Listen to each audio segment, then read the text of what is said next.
Hello guys, আমি জানি তোমরা প্রত্যেকে খোঁজ করো একটা হেলদি ব্রেকফাস্ট এবং টেস্টিও হবে। আজকে তোমাদের জন্য আমি সেটাই নিয়ে চলে এসেছি। দেখো, প্রথমেই আমি মায়াপুরের খাঁটি ঘি দিয়ে দিয়েছি। তারপরে একটু সামান্য পেঁয়াজ কুচি দিয়ে দেবে কড়াতে। সেটা একটু ভাজা ভাজা হওয়া পর্যন্ত অপেক্ষা করবে। তারপর দেবে কিছুটা রসুন কুচি, সেটাকেও হালকা নেড়ে চেড়ে নেব। তারপরে কাঁচা লঙ্কা কুচি দেবে, দিয়ে সেটাকে হালকা নাড়তে থাকবে। তাতে কিছুটা আমি টমেটোম দিয়েছি, আর তোমরা তোমাদের পছন্দ মতো ভেজিটেবল অ্যাড করতে পারো। আমি আমার বাড়িতে যেগুলো ছিল সেগুলোই অ্যাড করেছি। আর কোয়ান্টিটিটা অবশ্যই তোমরা যতজনের জন্য বানাচ্ছ সেটার উপর ডিপেন্ড করে দেবে।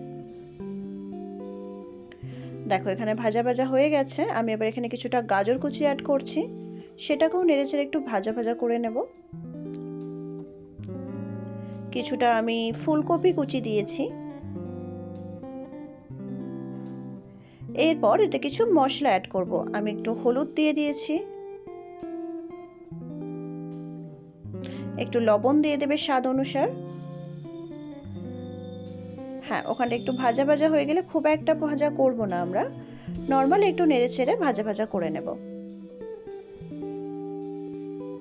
এখানে ভাজা অলমোস্ট কমপ্লিট। আমি এবার এতে কিছুটা ওটস দিয়ে দিয়েছি, যেটা আমাদের ব্রেকফাস্টের জন্য মেন ইনগ্রিডিয়েন্ট।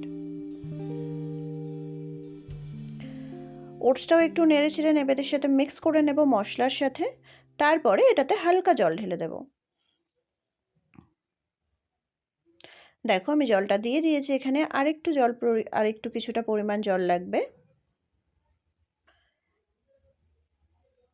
জলটা দিয়ে ভালো করে মিশিয়ে এটাতে আমি চাপা দিয়ে 5 মিনিট হতে দেব। এটা খুব টেস্টি হয়, তোমরাও বাড়িতে একবার বানাতে পারো। আর কেমন লাগলো খেয়ে অবশ্যই কমেন্টে জানিও।